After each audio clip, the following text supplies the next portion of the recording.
Okay. Let me know whenever. Well, fuck it. We'll do it live. We'll do it fucking live. Okay. As we're on, I'm waiting to get some kind of confirmation from.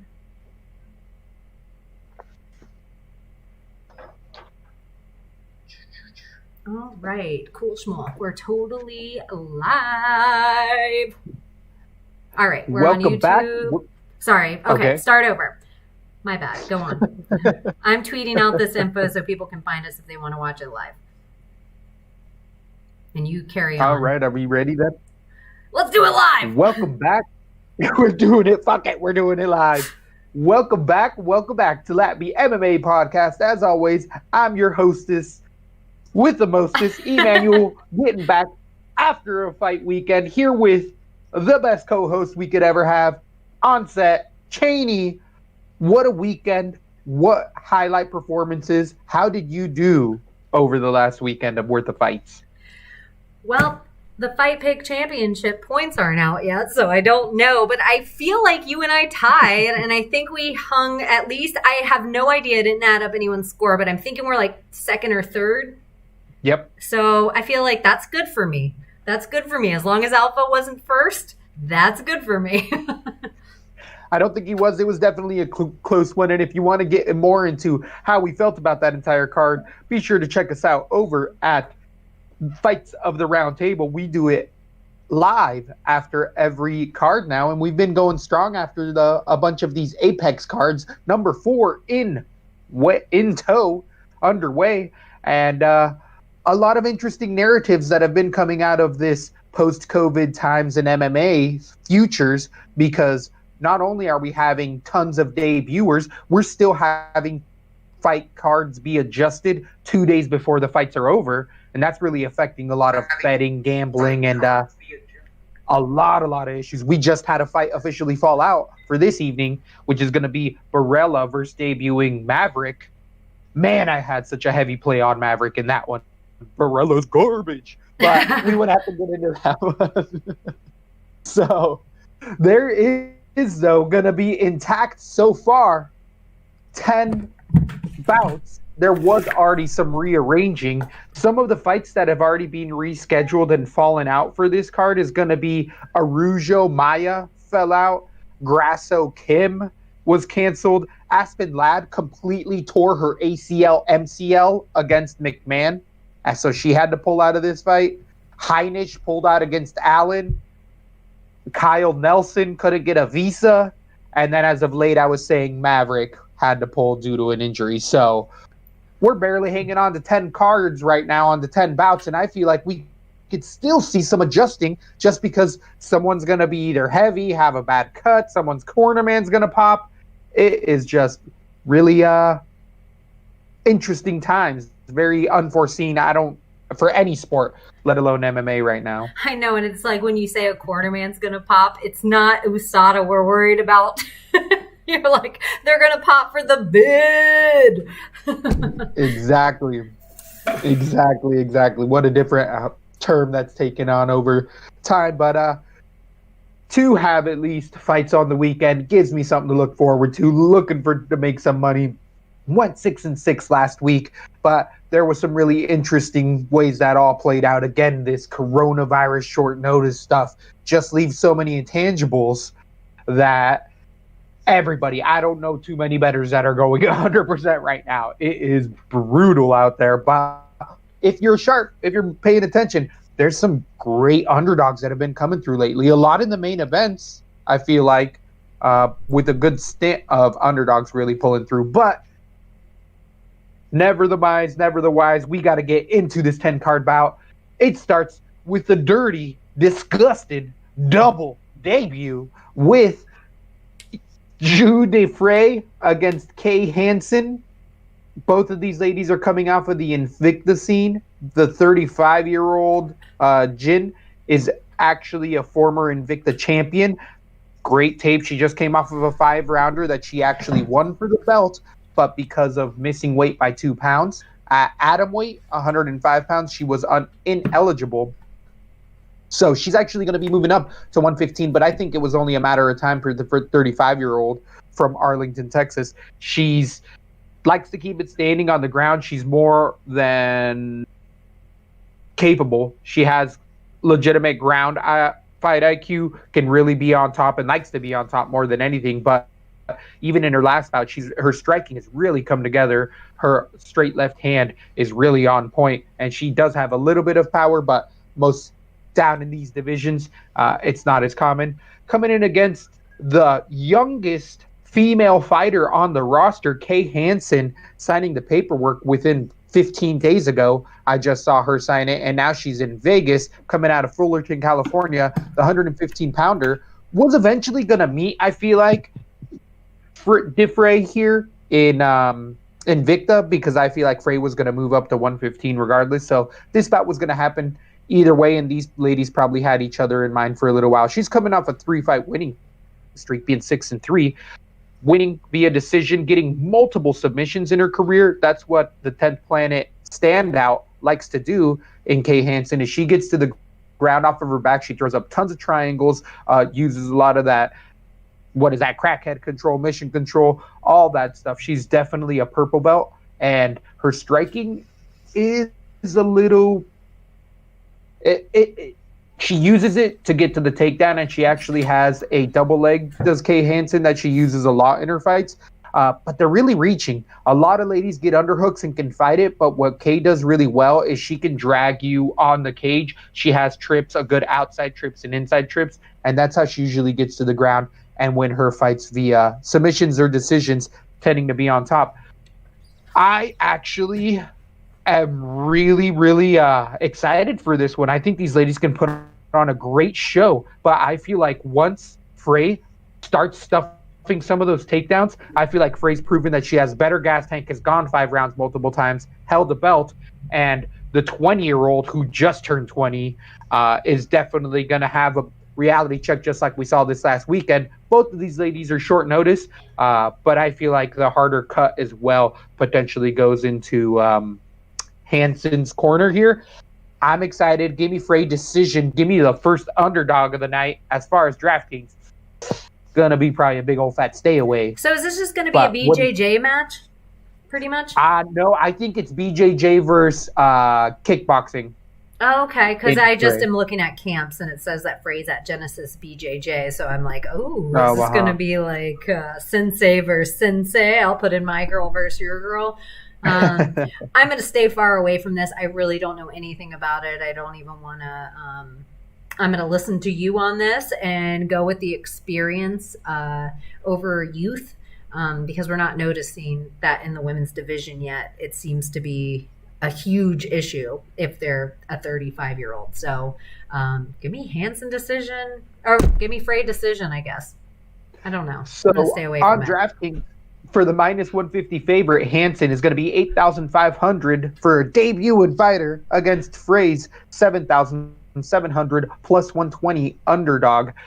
I actually feel like at 7-7, I'm going to have a couple shots of Frey in there. Hansen can get the submission, but as you were saying, out of Texas, I didn't officially see her belt level in Frey's, but I watched her roll on the ground. She's not a fish out of water. She's not someone who's going to get submitted with a head and arm choke off the top. Hopefully not. After I said that, that's like the first thing that happens. Really quick. Boom. Yeah. So probably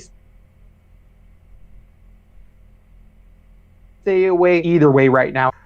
Then we move on to 145 pounds, where you have a fight of the night contender here. This is going to be such a fun fight. We have Jordan Griffin, who's finally getting to show his face in there, going down to Vegas multiple times, or staying down at the PI because he had those fights fall out earlier a few weeks ago.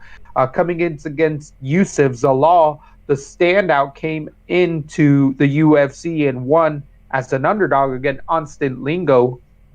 What was that, 4 months ago? Zalal is coming out of the Factory X Muay Thai scene. Watching back on Zalal's tape, man, this guy is so fun, so good, switches it up really well, goes from his wrestling to his striking seamlessly, has legitimate um, submission defense, his darce chokes. Really, really like this whole front headlock series and his gas tank. He went a hard 3 rounds against Lingo and really put it on him, especially in that 3rd round. But Jordan Griffin here is not an Austin Lingo. Jordan Griffin, the native psycho, is 18-7, comes in with a ton of power, last getting a huge win off of TJ Brown with that guillotine choke from the bottom. Zalal, I saw, and when I was watching tape, he put together game plans for other submission guys and was able to stay out of their specific guillotine attacks. So I think with Griffin, guys would have that in essence. What I think is the changer is Griffin's power. But even with most other fights and in the TJ fight he has, Griffin gives up takedowns non-stop.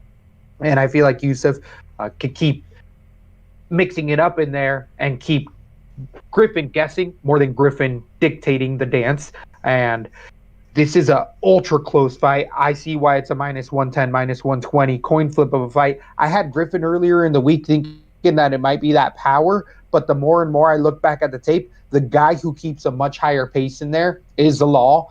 They're both super crafty. Oh, this is one to watch. This is a super fun fight. I don't know who I'm going to eventually. I got to watch the weigh-ins. I'm switching over to Zalal decision. Super close. I don't know how anyone can be confident either side of this. Who do you think you're going to end up going with in I this have one? Griffin decision. I've gone back and forth too. I think they're so evenly matched. I do think that Zalal, like you're saying, has way better takedowns than Griffin. But the weird thing Griffin has is he snatches up that neck with tons of power. And it just, I still don't have him finishing, even though that's like it sits in my brain that I can see him like kind of doing that on one of Yusuf's takedowns in like round 2 or 3. I'm just giving Jordan the experience, the UFC experience. The people that he's gone against are so much better than Yusuf. So it's easy to look like you're a slayer when you're going against journeymen. And Jordan Griffin has not gone against a journeyman in quite some time. So I'm going to go with Griffin decision here. I love the odds on this fight, and I think they'll go back the other way toward Griffin, toward closing time. They may go back to Zalal, but I think this will be one that goes back and forth before fights. And the actual updated current lines for this fight is -125 Zalal, +105 Griffin. Slight underdog officially. On DraftKings, you're going to end up paying $8,200 for the underdog in Griffin against Zalal's $8,000 even. I actually feel like you can have exposure to both sides of this fight. Not a stack, but I do feel like with an average 80 points for Zalal in one fight, you can't really take that into consideration. But Griffin has an average of 51. We both see a decision. I might stay away from this fight too. But you know what? I have not, since I've been doing good on the Fight Pick Championships, I have not done good on the DraftKings. So it's, yeah. I don't know. I probably got to stay away from this, but I could totally see myself going back to Zalal before fights. I like him. I think he has the momentum behind him. Shit, I'm gonna stay with Griffin right now. Totally agree. But Griffin is that legitimate veteran that he's never seen anyone like. So I like what you're saying there. You got to give respect. I was giving respect a lot to Griffin initially in the week, and after finally getting through some of that tape, it's like, dang, this is such a fun, close fight. Definitely one to watch in there. Super profile. Rufus Sports Madmen. It's a whole bunch of madmen there. They have really interesting guys that definitely show up, but Griffin's one of them that's actually doing well. I'd see a lot of other guys have kind of been on the downturn out of Rufus Sport. So. We got both the Pettises, Griffin. Correct. Mershart. They got I feel like they have a woman there. CM Punk. That's, Phil Brooks. Didn't Chukagian just go there? Is that where she's at? What woman just went to Rufus Sport? It might have been Casey. It might have been Courtney Casey. I could be wrong on that. Mm-hmm. One of those ladies, one of those blonde fighters. That's triggering. Okay. Yeah. Good fight, though. Very exciting to be the second fight of the night. Super, super fun fight. Then we move on to 100 and I know we just flew into it and we told all of our fans to check us out in the Fights of the Round Table to find. Sure. Is there anything you can think about from last week's fights that you were high on or that you hated or anything worth regurgitating here? Just the whole criticism of who was that, Max Ruckus, who ended up quitting on the stool, and that was just because there's been so much fallout. Luke Thomas and Chris Angel, the MMA Chris Angel, what's his name? Robin Black, had some really heavy words. The MMA Dalia. Yeah. So that's the only thing, and I feel like that young man's come out and actually talked about how bad he's felt since, and so have the coaches, and kind of it is what it is. There's multiple fighters that have gone in there and wanted to quit, and the corners didn't stop it, and some did, and hey, you're not in there taking punches. Whatever. They'll move on. We'll get other fights. There'll be plenty of other guys that don't quit in there. And if you hear like a champion like Usman, he says it's not just about his skill. He has the strongest mentality in the game. He's never going to quit. And Tony Ferguson, yeah, Gaethje, Conor, you hear guys that they're like, I was willing to die in there, and I knew they weren't, and that's why I won that day. And so, I think it's also fair to say that everybody in the UFC community was digging what the kid was putting in. Like, I think everybody was enjoying him, but whatever standards he set for himself, he wasn't reaching. But I also think it's okay that there's a lot going on in the world, like a mentally weak day. Now that I understand more ins and outs of UFC, I have more compassion for him, that I don't necessarily have the like, if he doesn't want to do it, he doesn't want to do it. Like the same way your kicks might not come or your body might not be there when you need it to be that day. You're like, I don't know what it is. I just wasn't in there. I think your head totally is the same way. So I don't want to, I didn't listen to anybody else talk about it. I was just thinking after the fact. I'm usually harsh on that shit, but the young man had a hard weight cut because he is very muscular, and he was suffering from turf toe and injury. So people are even blaming management. But it's just like, freaking Emmett tore his ACL, MCL, and freaking had like all sorts of femoral fractures and still want to fight in there. So hey, that's it's all right. That champion mindset. I think that's the difference of a fighter and a champion. So, and I also love that a champion is developed and built. It's not necessarily that you're born a champion. It's not all first round submissions.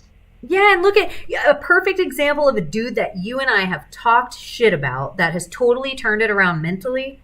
Cowboy Oliveira.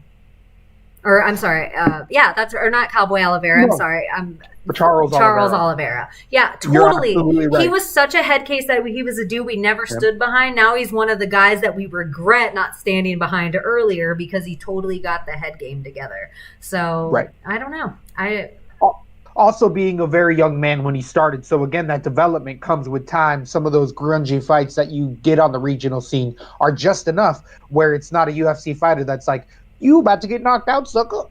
Like, because you saw it, rank count, or what was it, Max in there was done, but or you're in your gym and you're used to being the big shit and your ego's a little overwhelmed, and now you're like, holy shit. But I also think you and your team have a minute of like, do we need to change things? Do we need to bring in new people? Like maybe your team thought you were king shit too. They thought, oh, he's gonna go in and beat the world. Like it's I think just an evaluation of our egos, and I don't know. It's just interesting, but I don't want to give all hate and say, oh, that guy's over.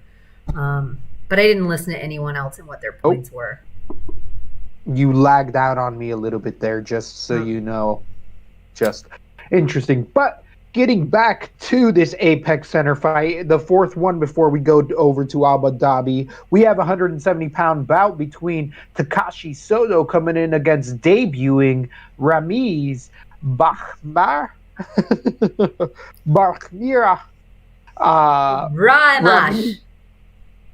Ramiz here coming out of Fortis MMA, being an underdog at 8-2, he's a win one, lose one for a little while. I wish we Having had a some fan that put elephant- together all of our tips of things where we do it on top of each other and keep trying.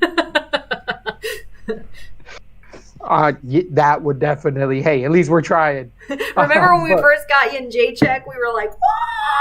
Oh yeah. Sorry, go on.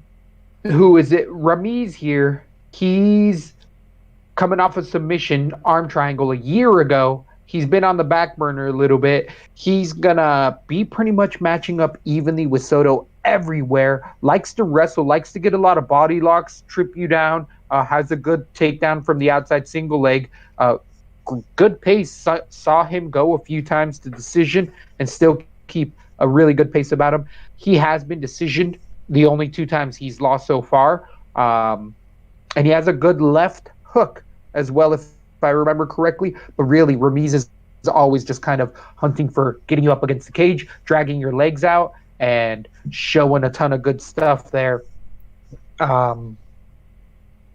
With his constant pace and pressure, I just thought that for a 27-year-old guy, he's definitely coming together really well against Soto here. 15-3 fighter, losing once in the UFC to Belal Muhammad's submission 9 months ago. Prior to that, beating Ben Saunders TKO and being a pancrase standout.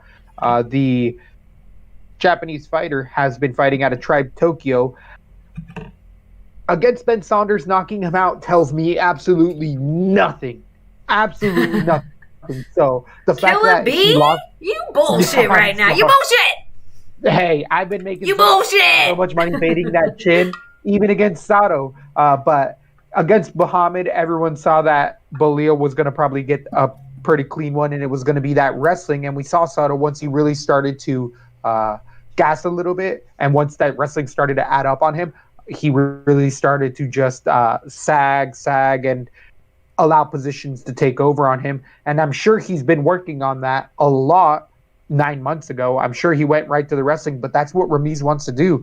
He wants to do exactly what Belal Muhammad did and just kind of pound you out. So I think it's a very interesting matchup because he just kind of saw it back-to-back, did Sato. And I'm not sure if Sato's necessarily UFC caliber. I feel like that Ben Saunders win was a total gift.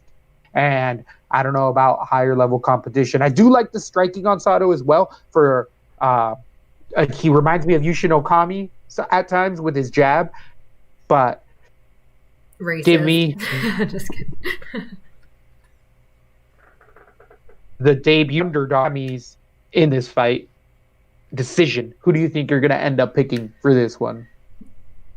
I had Sato knockout round 2. Because I'm like, who is this kid? But everything you said makes so much sense. And I also don't like Rami's attempt at winning a decision. For some reason, it seems like if it goes to decision, he just doesn't win it.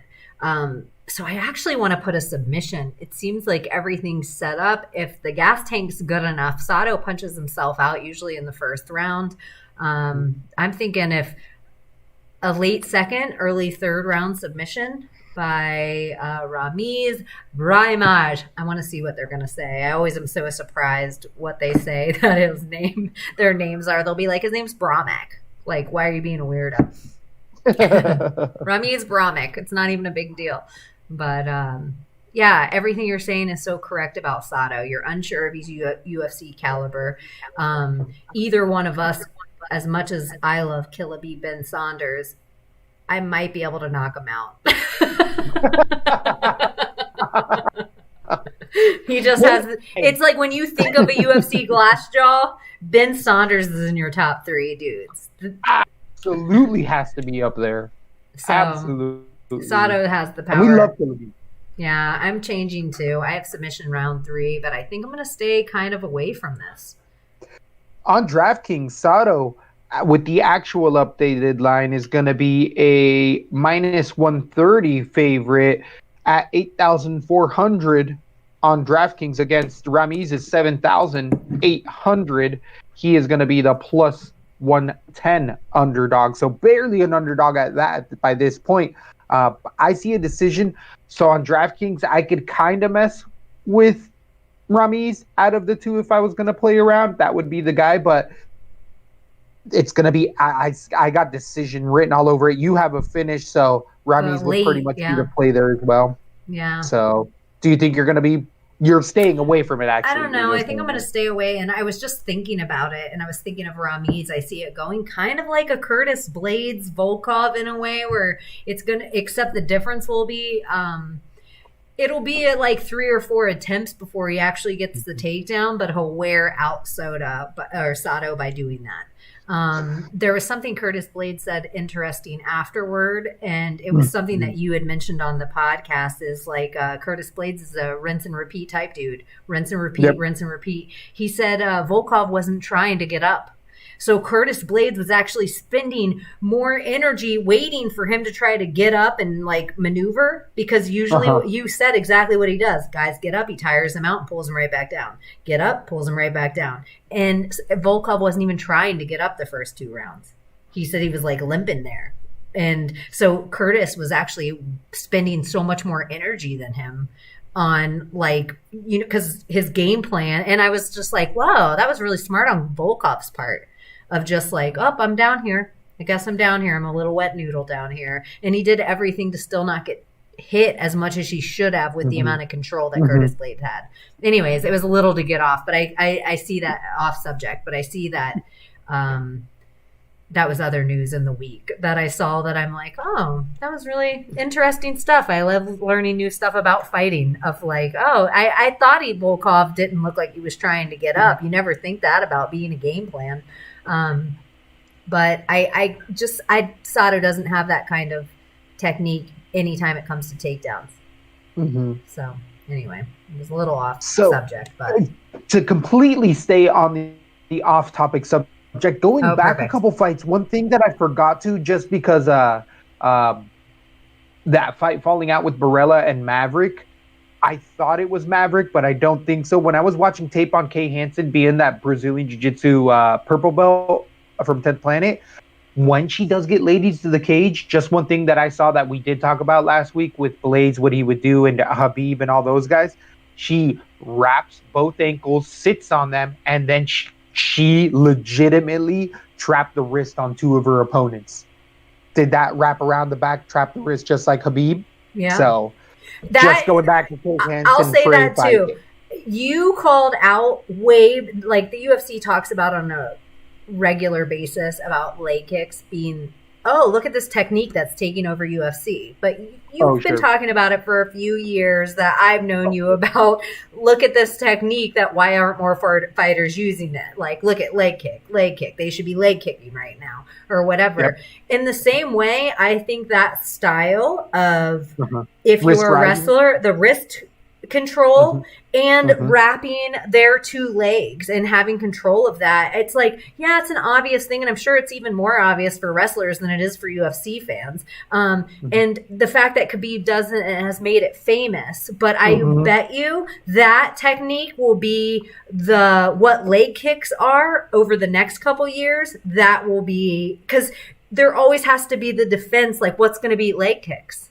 What's going to be leg kicks? I have to make you question your leg kick with a takedown, and I can't just take you down and not control you. And so I think these new, they're not new. They're the oldest styles of, like, they're Khabib's 101 for his wrestling. New. That's the thing. Nothing is new.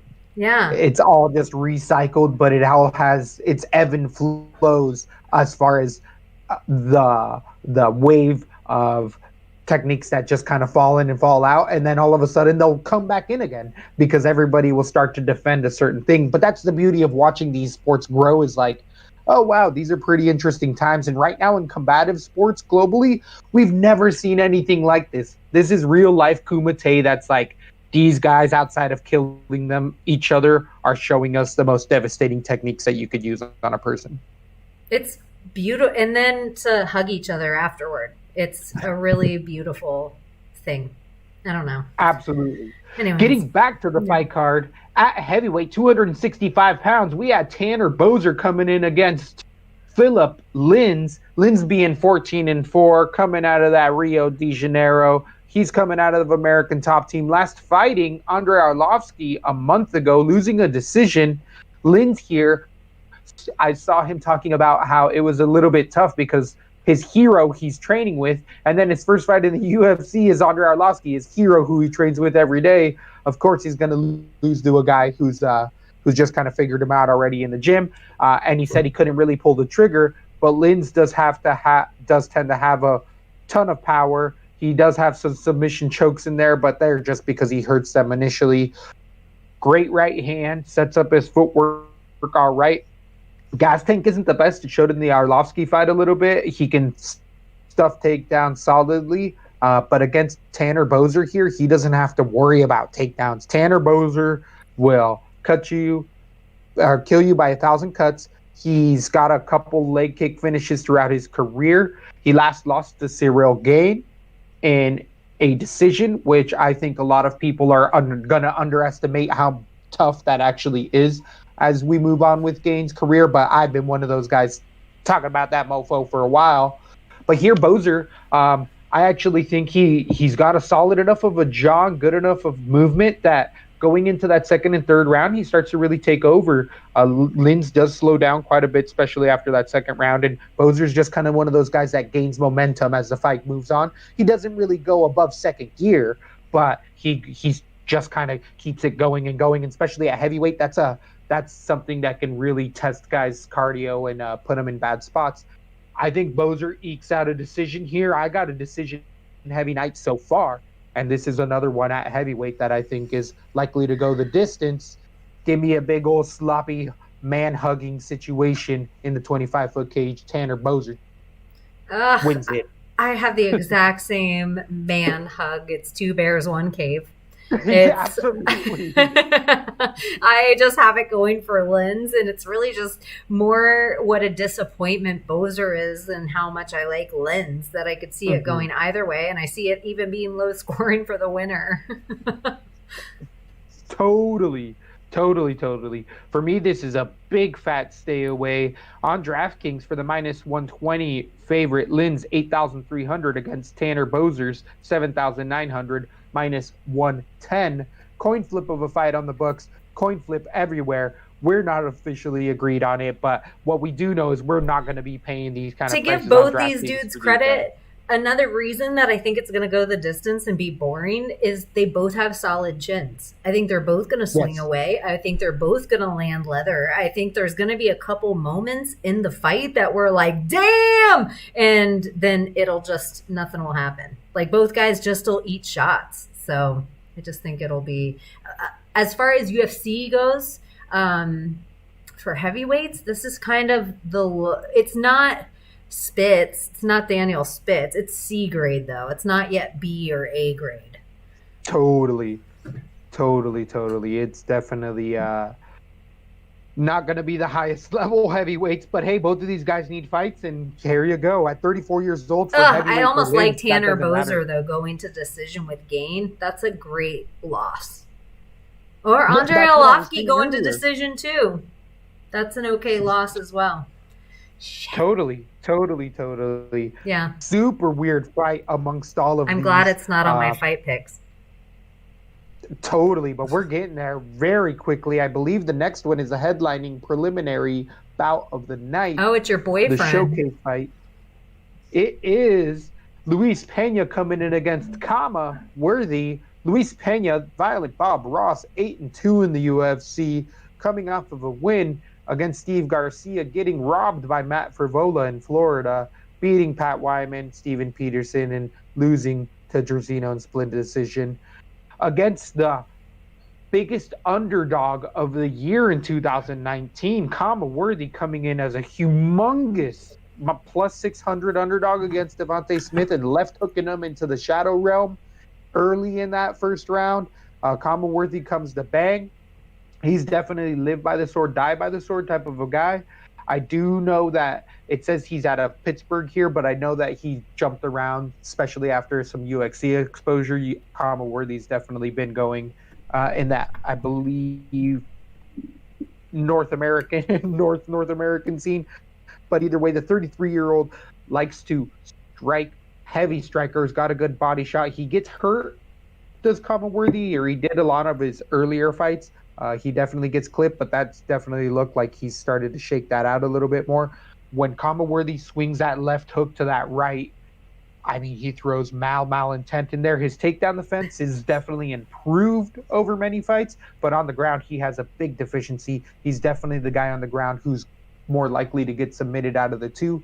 And on top, Worthy isn't necessarily the best on top. He will land ground and pound, but he definitely likes to keep it striking and turning into more of a kickboxing match. And against Luis Pena, that's something that he does nonstop. He's a Muay Thai stylist who was kind of known as a finisher, and he faked me out because I thought he was going to be a finisher nonstop. And just at this UFC level, he hasn't been. He has all the attributes. Fighting, I know he's jumped around. I know he's out of Gilroy, California, but he was at AKA. He also, I believe, went to Top Team for a while, and I think he's actually over at American Top Team still.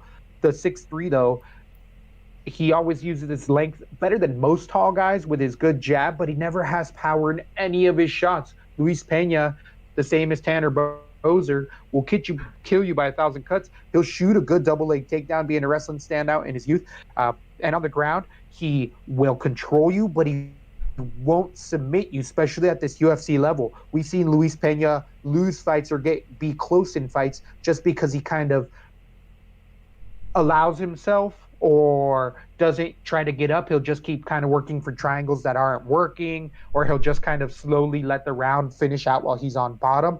And that's what makes fights a lot closer here. But definitely the ground advantage goes to Luis Pena. On the feet, I feel like Worthy, if he does anything like he did against Devontae Smith and blitzes Violent Bob Ross, I think he can definitely start to get Luis Pena to second thinking there. And I actually really like that takedown defense for Worthy in here.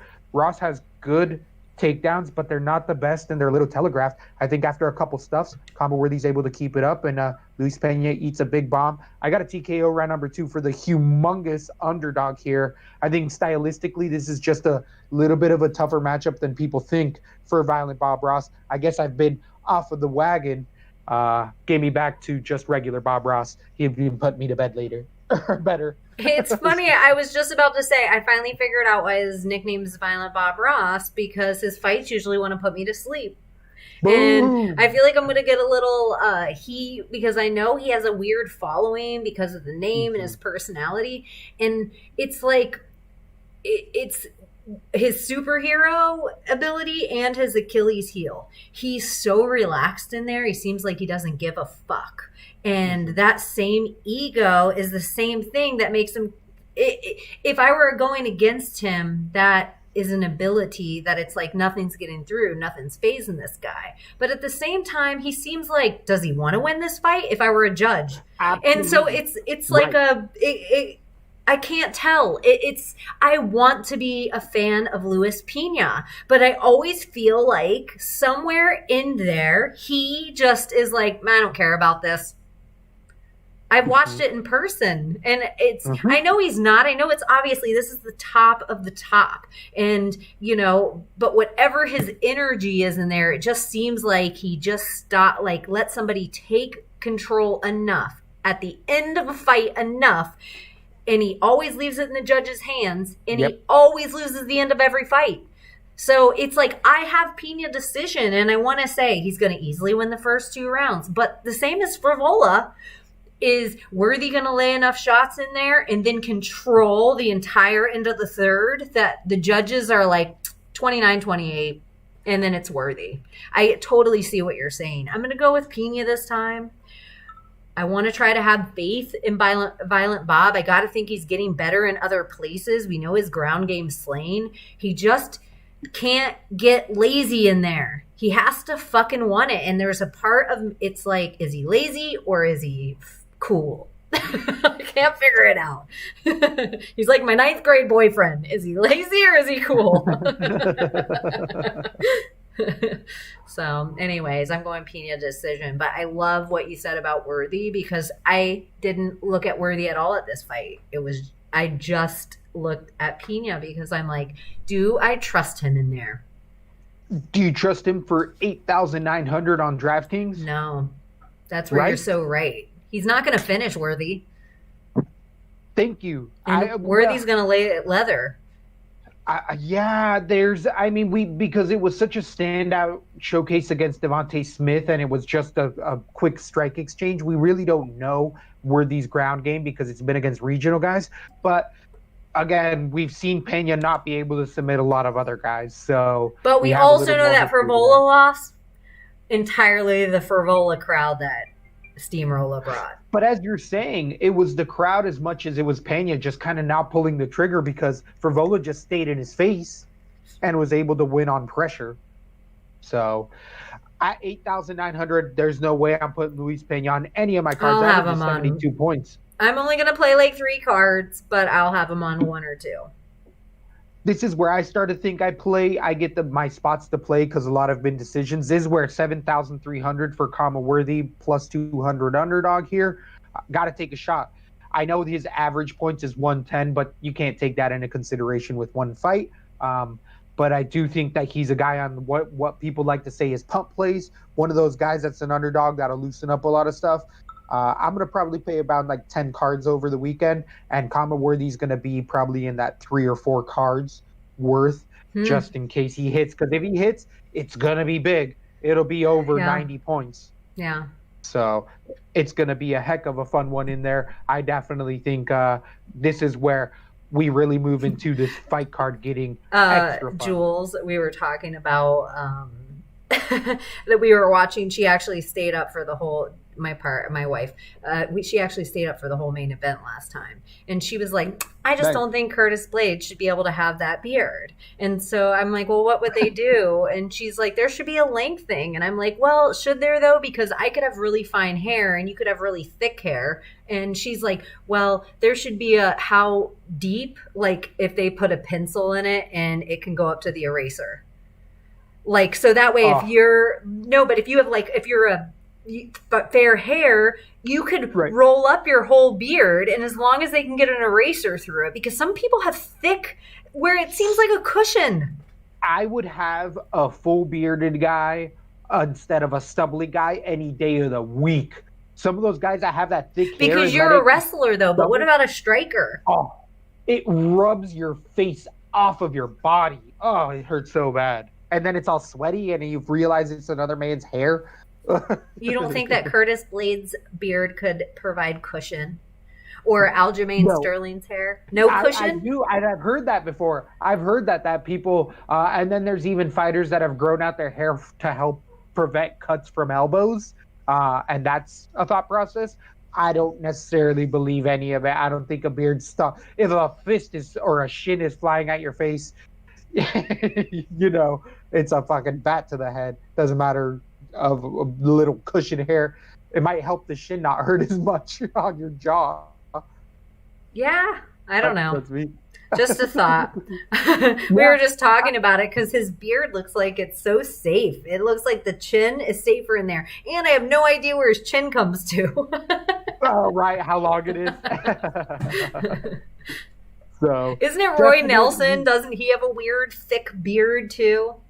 Yeah, always had a big, thick beard. And you have a point. Who is it? Kimbo Slice. But he got knocked out by Petrocelli pretty quick there. But wasn't that just recent? No, Kimbo Slice died a while ago. No, well, I mean, recent in my old age. That was toward his latter career or early career? Early career. It was like one of his first pro MMA fights. When we start streaming this, we're streaming it on YouTube Live now, and we're eventually going to stream it to your Twitch channel as well. Another thing that we should do on your Twitch channel would be fun is if you showed me old fights and we broke them down or just talked about them while we were. Because I haven't seen, I'm going to say something, I haven't seen any Kimbo Slice fights. Oh, there's so many good YouTube backyard Florida. You're going to be like, is that my aunt's house? What the hell is going on? Is that my brother? Yeah, absolutely. Absolutely. You're going to see me like, I know that guy's house. That's Bubba from down the street. What are they doing back there? Yeah. All right. But then we get into the biz, right? Yeah, we can drop it here. Let's do it. All right. And welcome back to the main event, the main card, also known as the Fight Championships.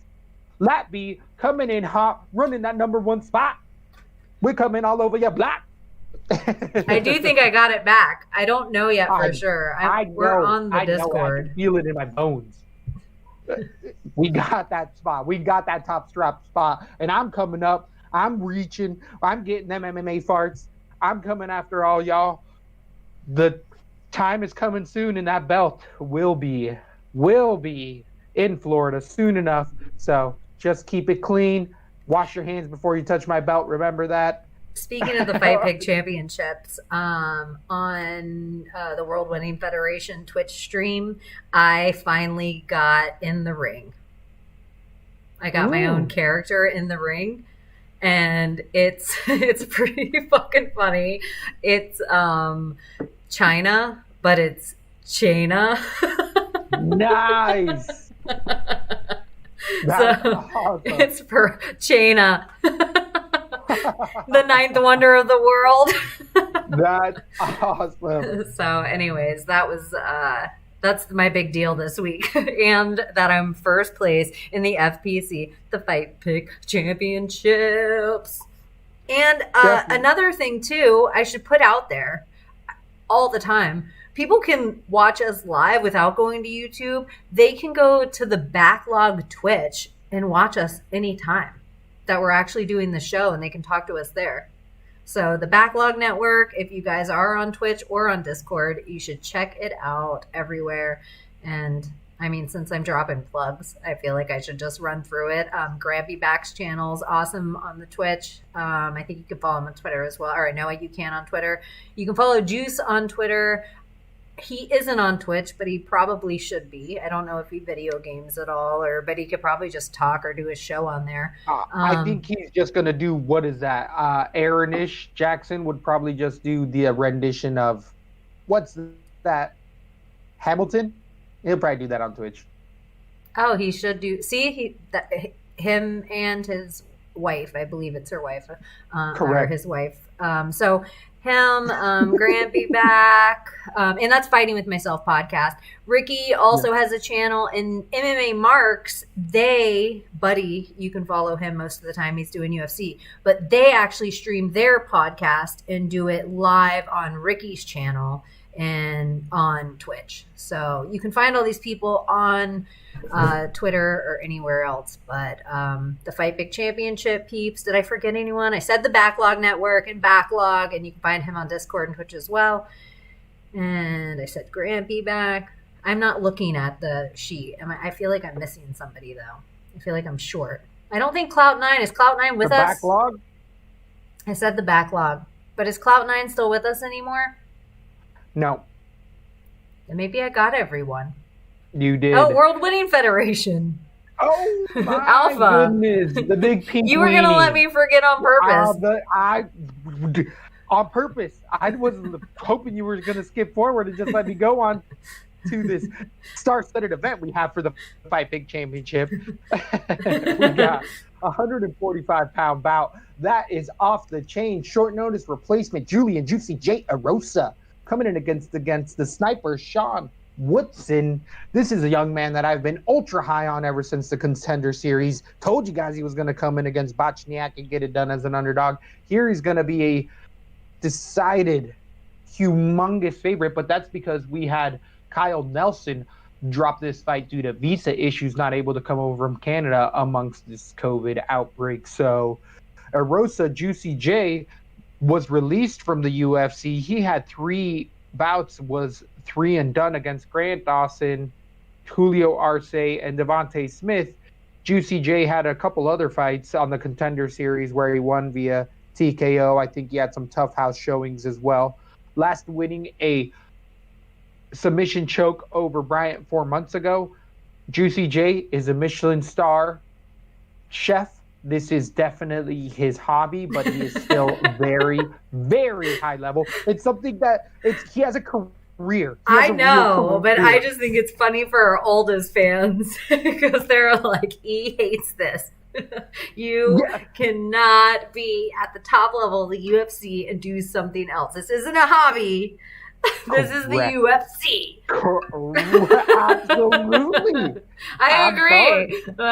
It's like, it's one of the themes that I forgot about. But every time Juicy J comes up, I'm like, oh, it's the No, the chef. cook. The chef, exactly. Hey, he's high level jiu-jitsu black belt at this point. Striking has gotten better. Does have a little bit of power. Stays in the pocket well. His hands do stay a little bit low. Does Juicy J at times? But he has good head movement. The thing is that chin. It's not completely gone, but when Juicy J gets rocked, it's usually it's to be the downhill. It's when his turn, his cardio starts to gas a little bit. Even though he has good submissions, he'll just kind of settle into position and stay on his back, and has been able to be outworked, if not completely finished, by better strikers or grapplers. He is high level. I do think that Julian Erosa is UFC caliber, but I think that he's going to stay at the bottom end of the UFC if he stays around, and he won't ever necessarily make that title run. And again, it's just once I find out that he quits that for a little while and does this, it's just something that I have to always factor. And Sean Woodson is a full-time fighter. The Missouri fighter has been jumping around ever since he got into the UFC, but this 6'2" of a man is going to be one of the tallest 145 pounders you're going to see in there. Juicy J is 6 foot, but Woodson looks especially long, but his length is deceiving because he's short torso and very long limbs. So he uses his reach, does Woodson, is why I really like him in a lot of his spots. He throws a beautiful jab, been great getting his combinations together. They're better and better non-stop in his career. His gas tank has always been a little iffy, but he's even talked about that he knows that was his issue, and he's been a perfect 7-0, and he's definitely been working out a lot. Guillotines off of shots really well, has a high elbow guillotine that I think we're going to see throughout the night amongst many other fighters coming up. But Woodson's just throws a beautiful teep series to the body and knees as well, and is just nasty in the clinch. He's good everywhere. His ground game is serviceable, and that's where I think once Woodson starts moving up in higher levels, guys with really good stifling ground games, really high level wrestlers are going to start to give Woodson a problem. But here, with someone with already a semi-compromised chin in Erosa, there's a reason that Woodson's a minus 500 favorite, one of the biggest favorites of the entire night. Rightfully so. Give me a TKO round number 3. I could move that to 2 for Sean Woodson.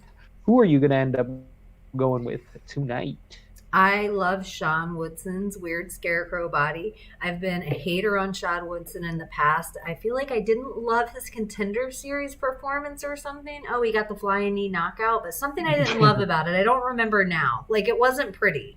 But then he came back in his first UFC fight, and he just has a crazy, odd body. Like you were saying, he looks like his joints are put where they shouldn't be, and I think it makes him a really weird guy. The thing about Julian Erosa that I don't like isn't that he doesn't look great in there. I always think he looks killer in there. He just reminds me of Cody Garbrandt. Something snaps in there emotionally, and all of a sudden it's like his technique goes out the window and he just starts swinging for the fences, and he always gets clipped. If he could keep himself under control, I always really love what he does. I always really like Julian Erosa in there, and even though his losses and the 3-loss streak in between, and it probably was supposed to be his walking papers, I think he showed up his last fight. But a lot of those fights, I just think he oh wait, he didn't win that in the UFC, his last fight. I didn't know he was out against Julio Arce. I always think he looked good in there in the UFC, but I just think Woodson's one of those freaks. He's like Violent Bob Ross or Zabit. He's just one of those guys that his proportions don't make sense for the weight class, how big they are, how long they are, and they're, because of their proportions and length, their natural jiu-jitsu skills once they figure out how to use it on the ground is dangerous, but then they always end up killer on the feet. So I don't know. I like Sean Woodson. I think he's definitely a guy. 28. Yeah, we'll see Sean Woodson go for a belt like in his career, not after this fight, obviously. But I just like everything he's putting together. I think he's a real dark horse in the division. I don't want to say belt talk right now, but it's so far away. You're so right. It's so far away. I just think he's that type of dude that I like that. Yeah, I agree. I definitely have. I will put my name behind. I have. After that Contender Series fight and just watching what he did and watching tape on him, he's got that killer instinct and definitely a fun prospect to watch and a fun match coming up against Julian Erosa here. On DraftKings, you only have one of these guys lined so far, and that's Woodson because he had that fight with Nelson, and he was already a big favorite against Nelson with a much closer line for 8,800, but here minus 500 favorite. I mean, nobody's giving Erosa's any type of a chance. DraftKings isn't even giving a salary because they don't think he's not even worth it. So I think it's gonna probably be like what is that, 7-4, 7-5 for Erosa, and I don't see myself playing him. I'm gonna have to actually back off of a lot of plays. I feel like Woodson's one of my linchpins that I'm gonna have to be like, okay, maybe I can't have him on all 10, just to hedge my bets, just to get a little variety, because I do think that with this short notice replacement and these odds, it's still lopsided. He should be 9-4 at these odds, and you're getting him for 8-8, and I think a lot of people are going to understand that. I have a weird question. He weighed in fine on all his fights. He's totally fine. He has just a weird shaped body. Yeah, I like Woodson. I'll have him on 2 of 3 of my DraftKings cards. And I will not have Julian Erosa anywhere. I have Woodson knockout round 2. So I think we're pretty much in the same spot with that. Definitely. I picture a kick up the middle. He throws them all the time. And knees and just teeps and fun.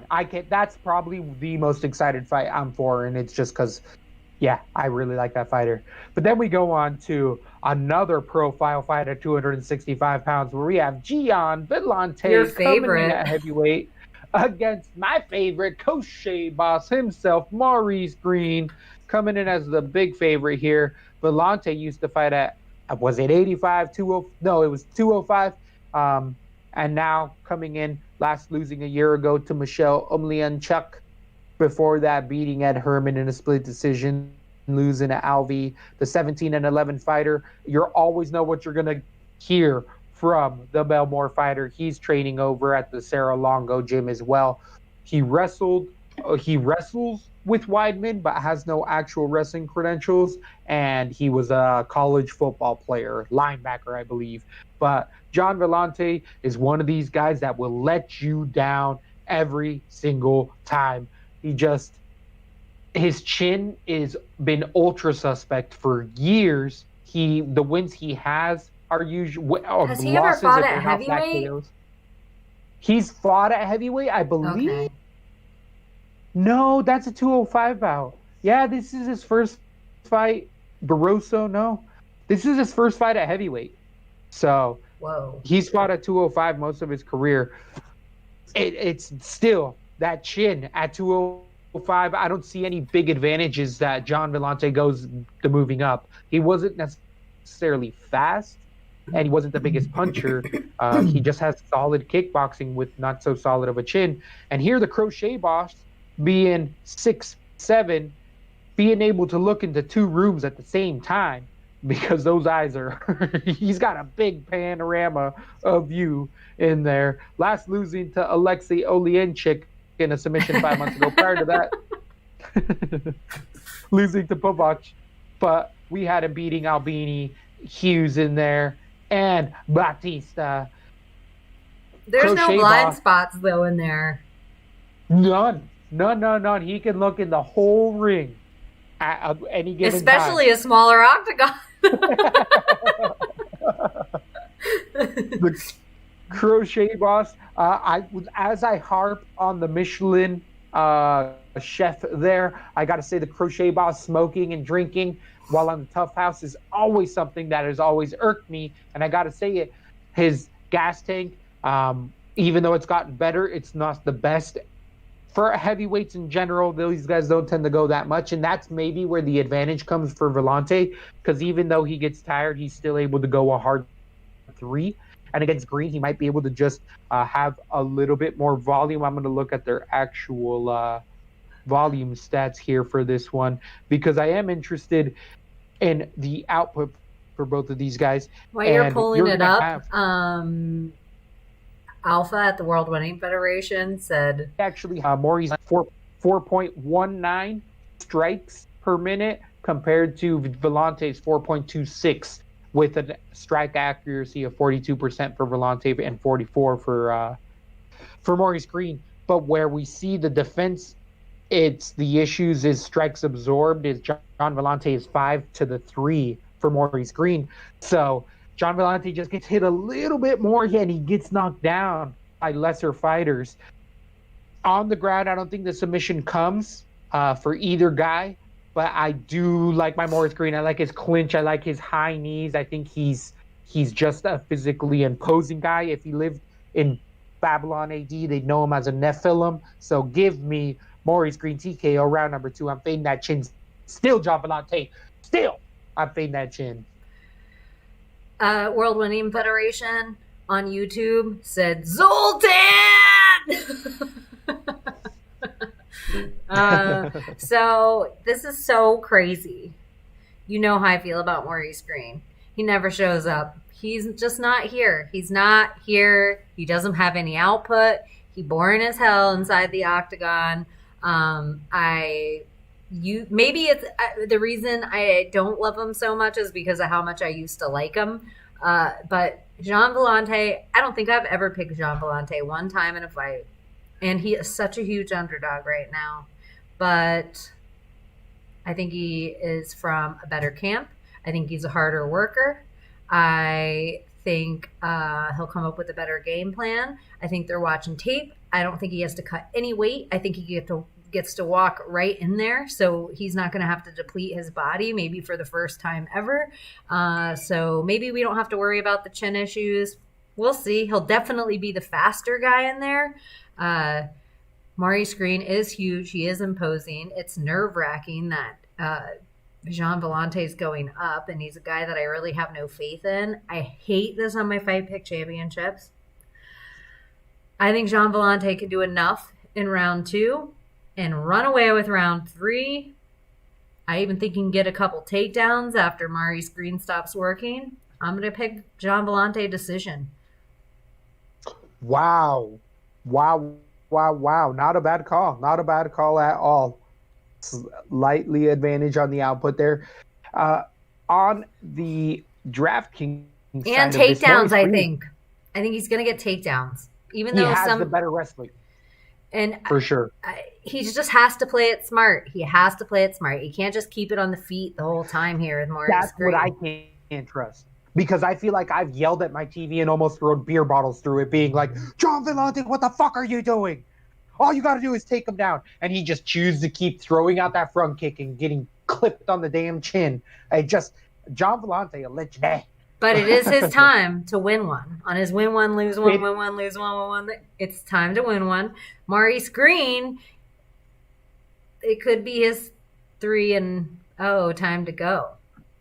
Oh, don't you put that evil on me. It's heavyweight. They can lose 4 in a row. It's heavyweight.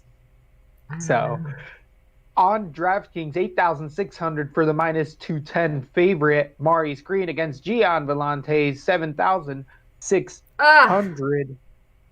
Big underdog for Cheney here. Definitely staying on the other side of the rail, trying to get those points in the everyone. That's a moderate favorite.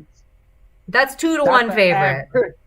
That's over 2-1 favorite. Like at weigh-ins, if Maurice Green's here and Jean Vellante's here, I might change my pick.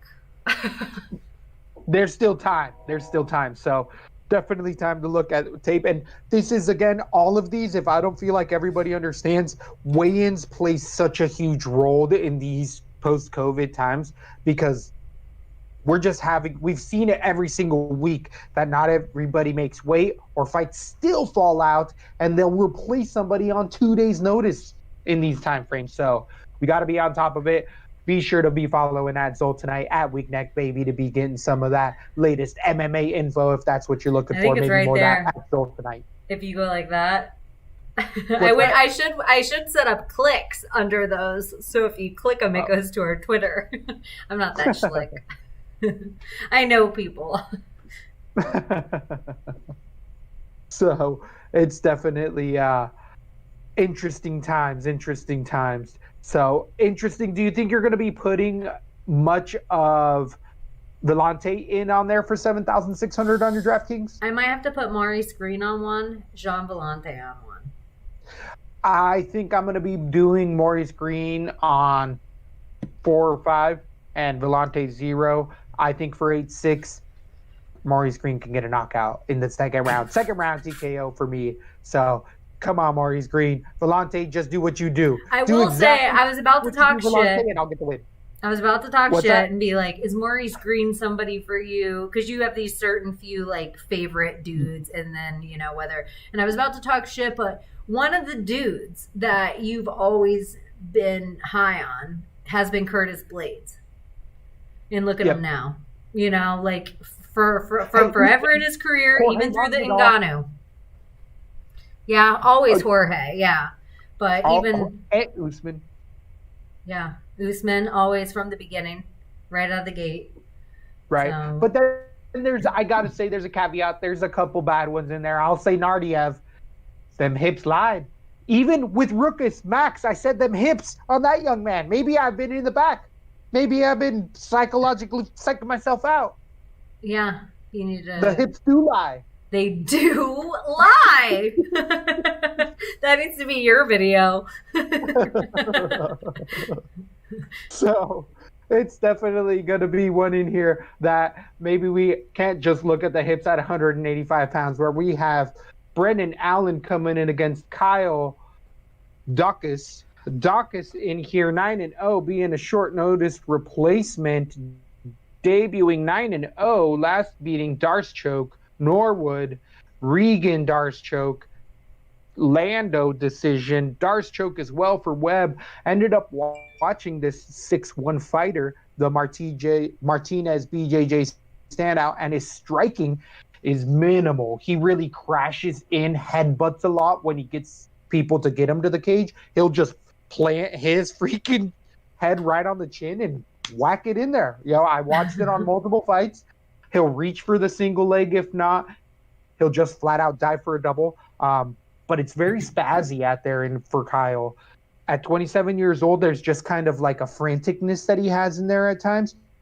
And he really relies on getting the fight to the ground where he has a bigger advantage. But it's not necessarily off of his back. It's more when he's on top or in that front headlock choke. He really, as you're seeing, likes that Darcechoke, and that's because he just pressures guys for them to reactively shoot on him. But the striking here, or the matchup against Brendan Allen, is the Spider-Man versus Spider-Man, because Allen has been exactly that, except at a much higher level.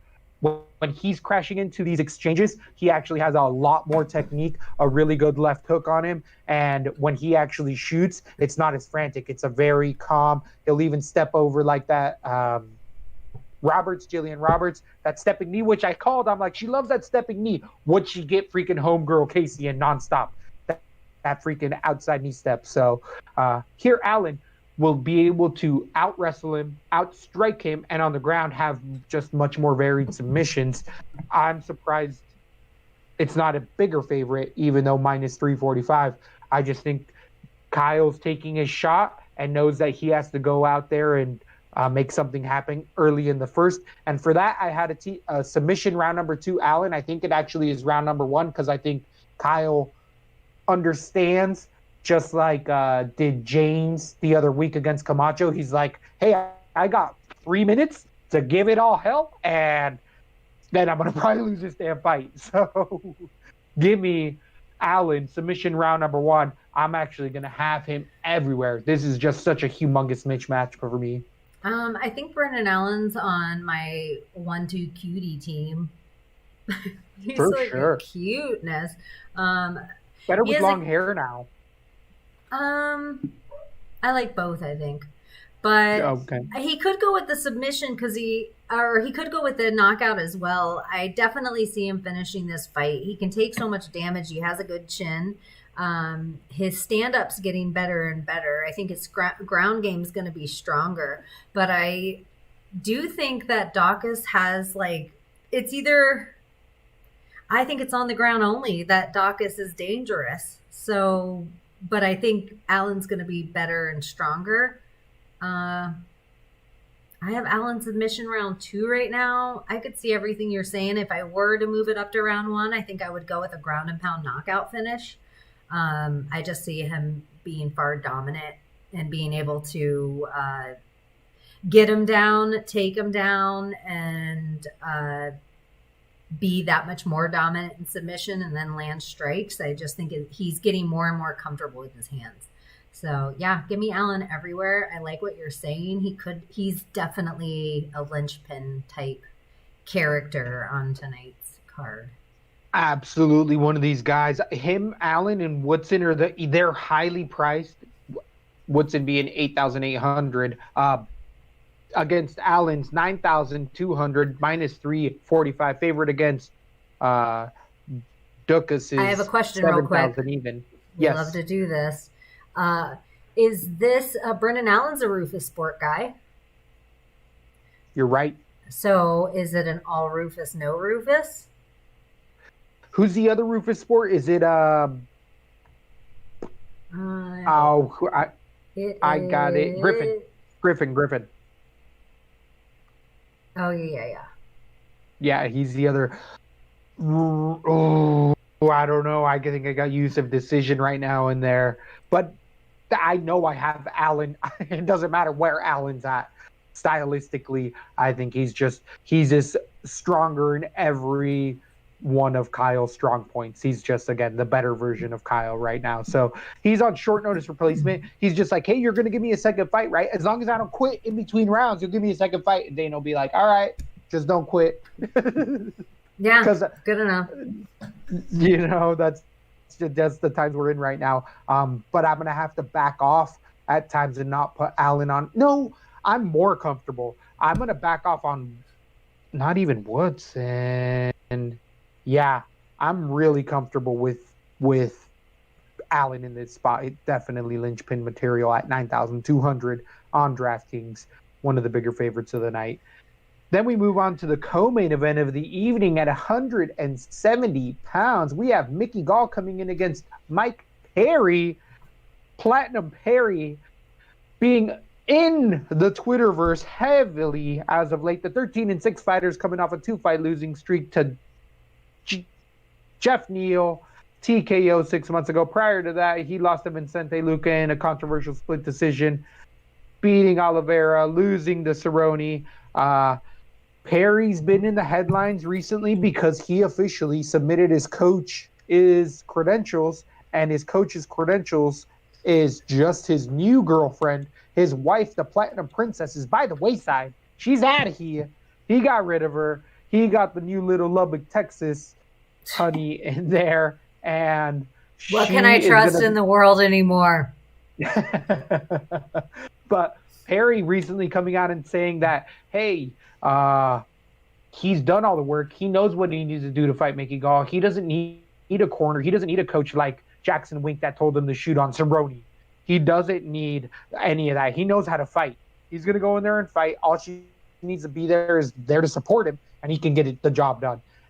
And I'm like, okay, I totally see that logic. That makes total sense. And against Mickey Gall, the former 155-pounder that moved up to 170, I feel like the brawling mentality is the way to do it against Mickey Gall. That's what we've seen. He is wilted against Diego Sanchez in Diego Sanchez's retirement tour in the UFC. So Mickey Gall getting a win off of Tahuri decision doesn't really show me all that much. He did grow a lot from that Diego Sanchez fight, but still, Tahuri is not UFC caliber type of a fighter. It's pretty much a blessing that Gall got that. He's tough in there. He's willing to bite you in there, but Mickey Gall's striking, even though it's getting better and his jab is getting more advanced, he still has to get it to the ground to do his best work.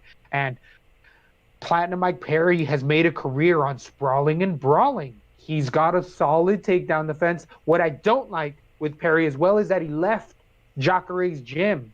He left all of those gyms in Florida and has been training himself for this fight. Now, am I that worried about it? I don't know, because I think Mike Perry just has to let him fly. He has to Francis Ngannou it. Doesn't matter what freaking Mickey Gall's ground game is. Perry has been doing even SUG wrestling tournaments where he's won under the rule standards there and shown that he's improved his submission defense. So I don't think Mickey Gall's going to be able to submit him once they get to the ground. If they get to the ground, because I actually think Mike Perry's going to be able to sprawl and brawl. I was thinking it's going to be TKO round number 1. I could see it too. I'm going to stay with TKO round number 1. I think Perry just lets it loose. I think he's irrational right now and he's livid. Did you see him against Till? Did you see him freaking threatening Till?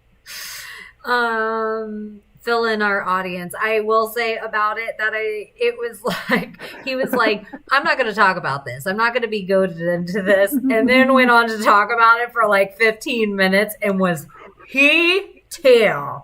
He tried to bring our whole country into it. He tried to get us in World War III with Europe. So Darren Tills talked about it, saying he's not willing to go to the spa with Perry anymore. He thought they were just having a good old chat on the Twitterverse, not taking anything seriously.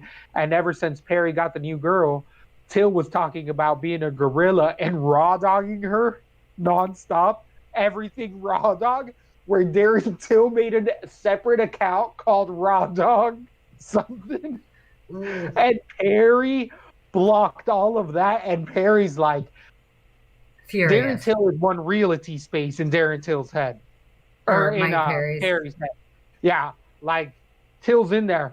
But in this specific matchup, I think it just helps fuel the fire for Perry to be like, I have one mission. I have to win as many fights to fight that motherfucker as I can. And this is going to be a stepping stone in Mickey Gall. If it gets to the ground, it's a whole nother situation. Mickey Gall is going to be able to submit Perry, but he's got to get through those fists first. Give me Mike Perry TKO round number 1.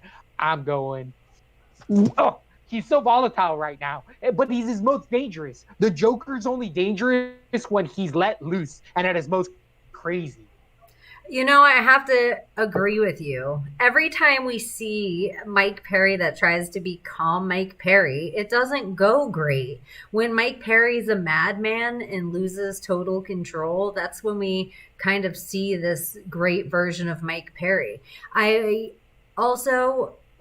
think everything's gotten a little better for Mike Perry, including his ring IQ. I feel like in my head I can recall him, even somebody going down and him backing up and being like, get up. He thinks he has some of the best boxing in the game. I do think Mike Perry not only has a lot of power, he can cut you by 1,000 cuts. He's doing both. He's putting in work everywhere. He has nasty elbows. If he can keep Mickey Gall off his neck and then completely stay off the ground with him, I think Mike Perry's nasty inside the clinch. I think he's smart enough to keep wrist control. I think he's a calculated madman. I like Mike Perry.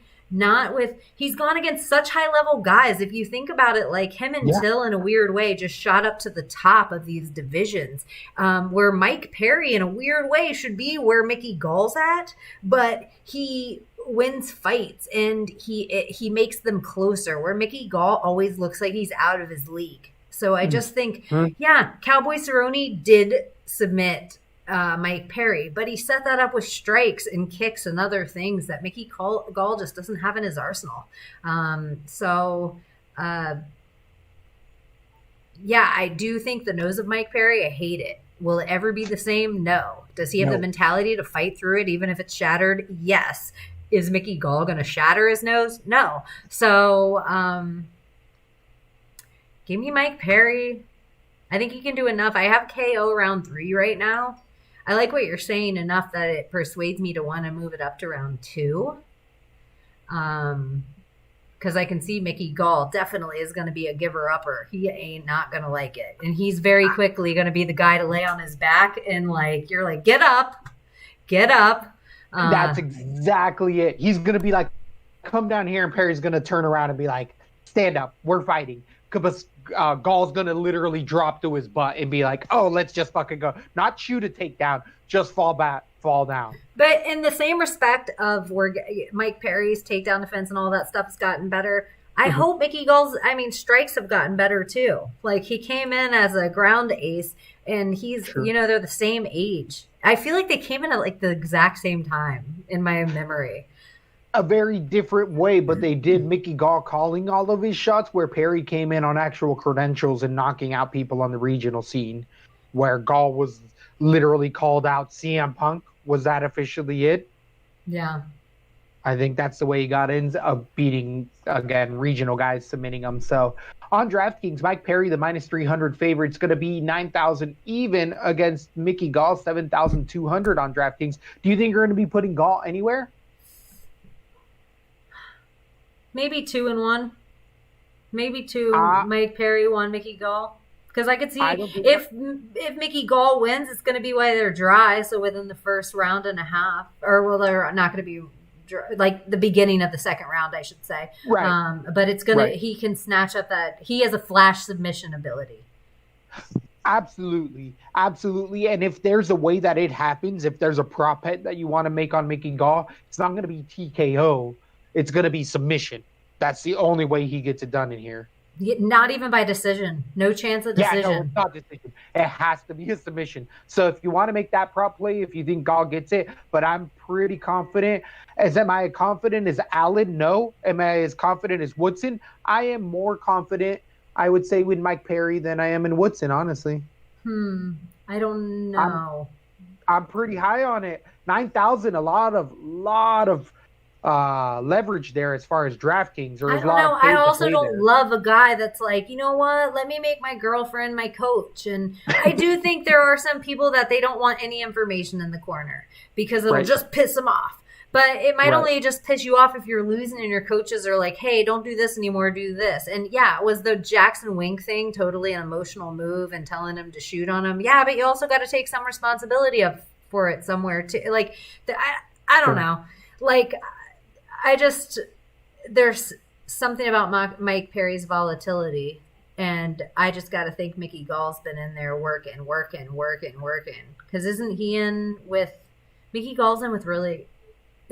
some good people? Like really good strikers too, his coach, his camp? Yeah, Mickey Gall's been over Gracie, is it Sarah? I know he jumped but around. Also with Sarah, I thought. I think you're right. I think it is Matt Sarah. He's out of Brooklyn, New Jersey, so there's no way he's not a Sarah Longo guy. And they're so smart over there. They know how to put together a game plan. They're watching everything Mike Perry does. Like, they know how to get in the inside of things to set up Mickey Gall for success. So I could see everything going in his way of getting some sort of flash submission for a DraftKings card. But I like Mike Perry, but I think Woodson, and there was one other person I don't know. We still have one fight to talk about. We still have one fight to talk about. So then we finally get into the main event of the evening at 155 pounds. We have a profile fight. This is definitely a main event in the making. We got Dustin Poirier versus Dan Hooker. This could be on a pay-per-view as a co-main event. Easy. 100% agree. 100% agree. It's such a good fight. We got Daniel Hooker coming in on 3-fight winning streak against James Vick, Ali Quinta, and Paul Felder in a controversial split decision in Australia. The Auckland, New Zealand City Kickboxing standout does train at City Kickboxing with Adesanya and them, but has actually trained a lot more on mainland in his last few fights, and trains with Israel every once in a while, but it wasn't like it was when they initially were back in, coming up in the UFC when Hooker was a young man in here. Moving up from 45, Hooker has had a little bit of a resurgence, only losing in that last little spread to Edson Barbosa in the beating of a lifetime where I mean, he was beat from pillar to post. It could have been stopped multiple times. Finally, a body shot did it for Daniel Hooker. But the controversial information that's come out is Daniel Hooker calling out Max Ruckus over the last weekend and calling him a marshmallow. Did you end up seeing any of that Twitterverse stuff? Oh yeah, a lot of people calling Daniel Hooker a complete heel because he also ended up getting TKO'd with a body shot. But the fact that Daniel Hooker actually deleted the tweet and as I feel like not apologized, but started to try to move on from his comment.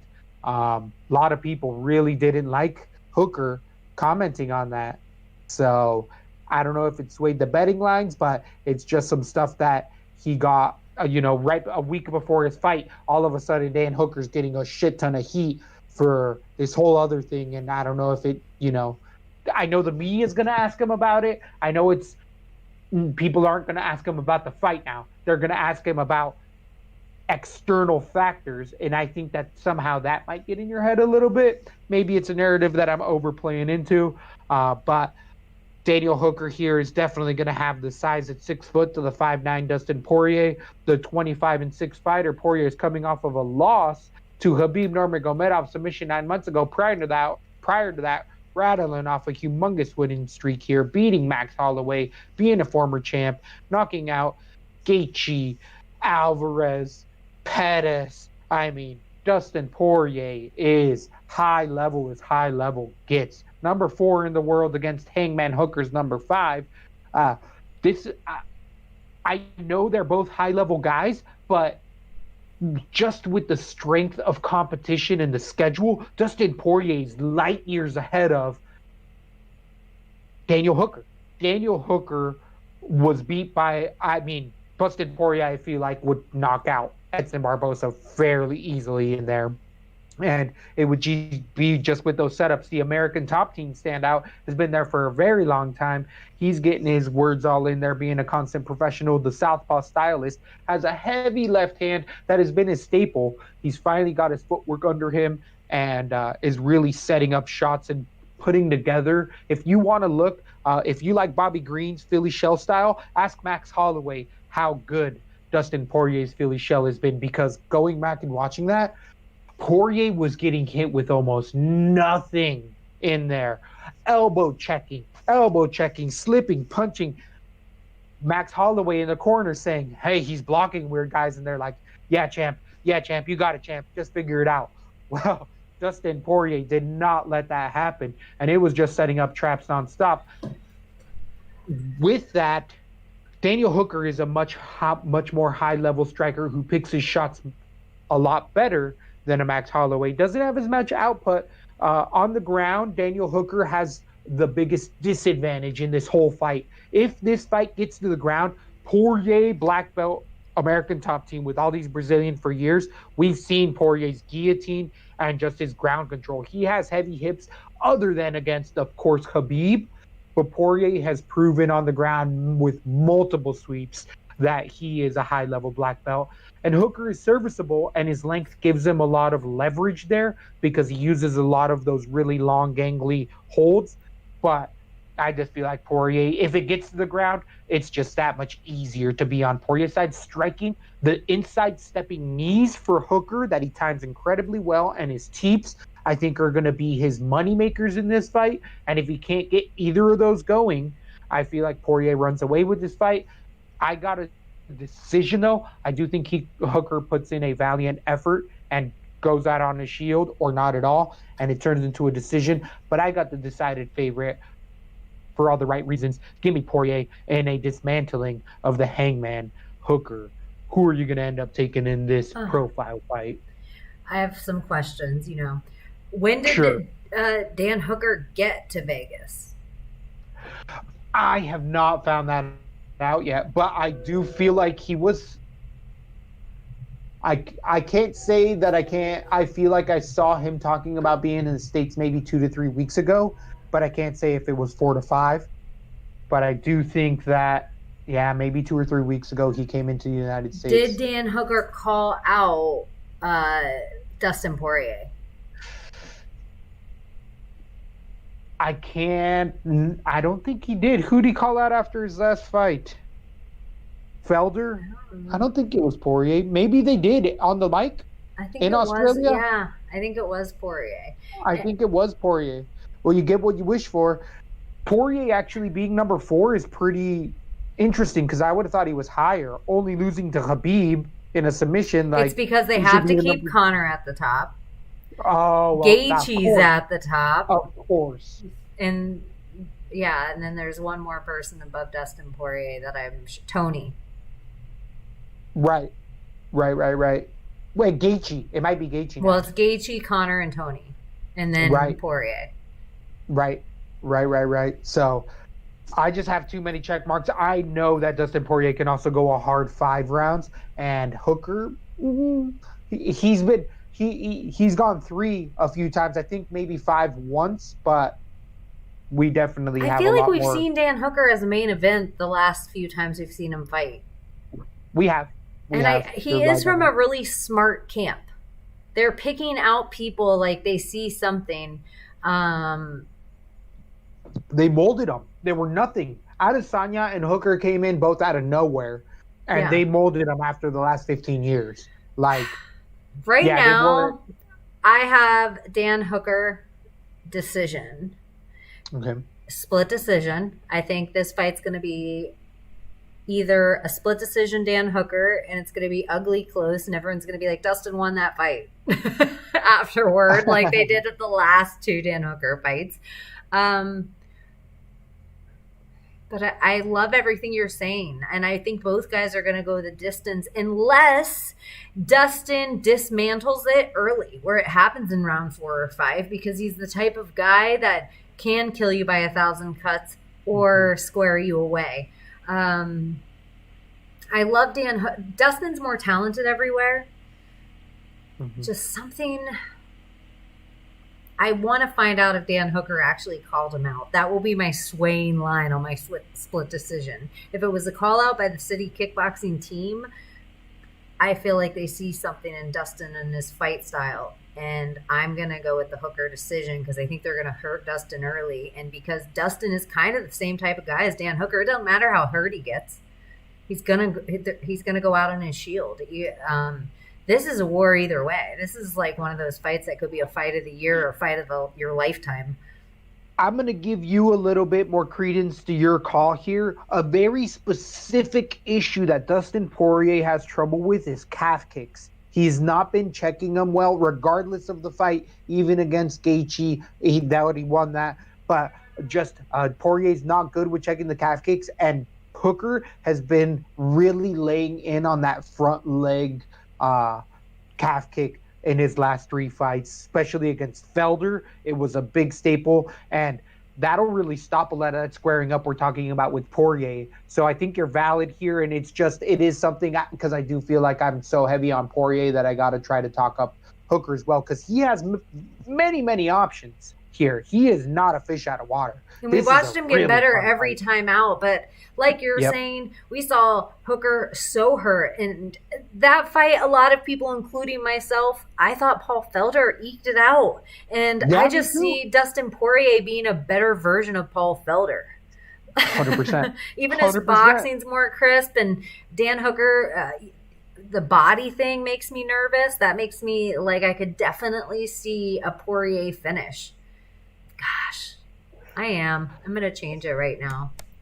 I see a body shot finish, but I do see Dustin getting hurt. This is going to be a war. It is going to be such a fun war. Here, some specific stats for the strikes landed per minute. We have Poirier with a 5.51 against Hooker's 4.76, and their defenses is 76 or 56% for Poirier, 55 for Hooker.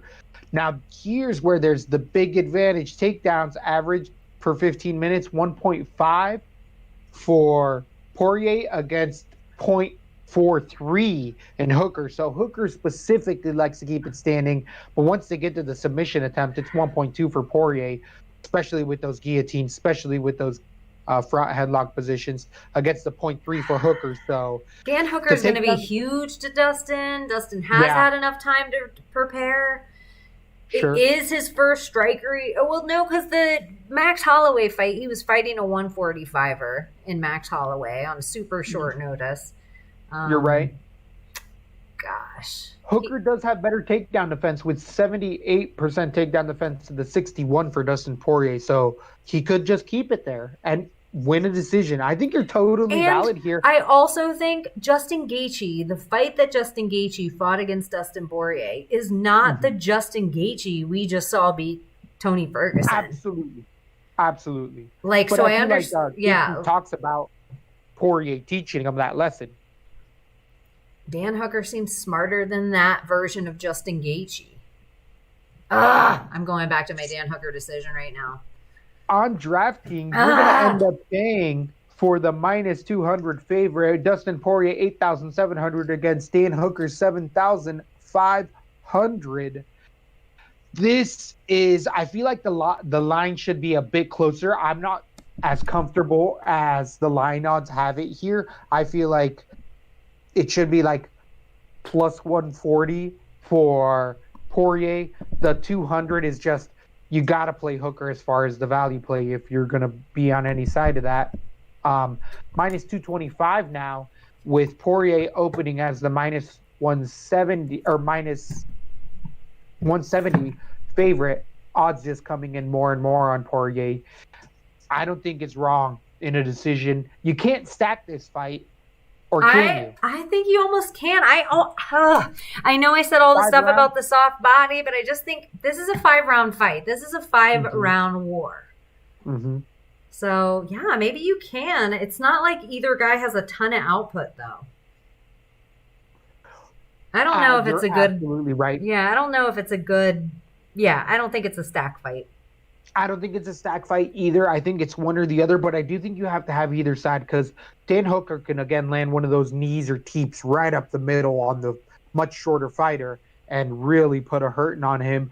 But I do think I'm going to be going 25% Poirier, 10% Hooker, and have that type of exposure. Again, my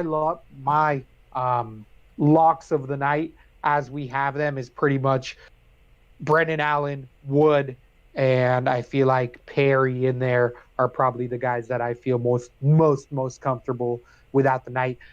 This main event, little exposure on both sides ain't gonna hurt anybody. Yes, I totally agree. And it could still go either way. I don't know how confident I feel about this, but I think this is one for the ages for sure. This will be a fun fights of the round table to do. Could be a fight of the year contender in this main event. It's so good. Yeah, so maybe if you even think about it, if you put a link below in the chat box of this, if you drop the Fights of the Roundtable channel in there, or I'll try to remember. So if anyone wants to find that and watch that afterward, they can like and subscribe and the little bell, and they'll get a notification. So yeah, even for this show, hit the bell so you'll get a notification next time we're live if you care. Definitely thank you for anyone that's listening to this live and or post show. Now that we get this going, it's only going to get better from here. Yes, I love you guys. Thanks for listening. Be safe out there.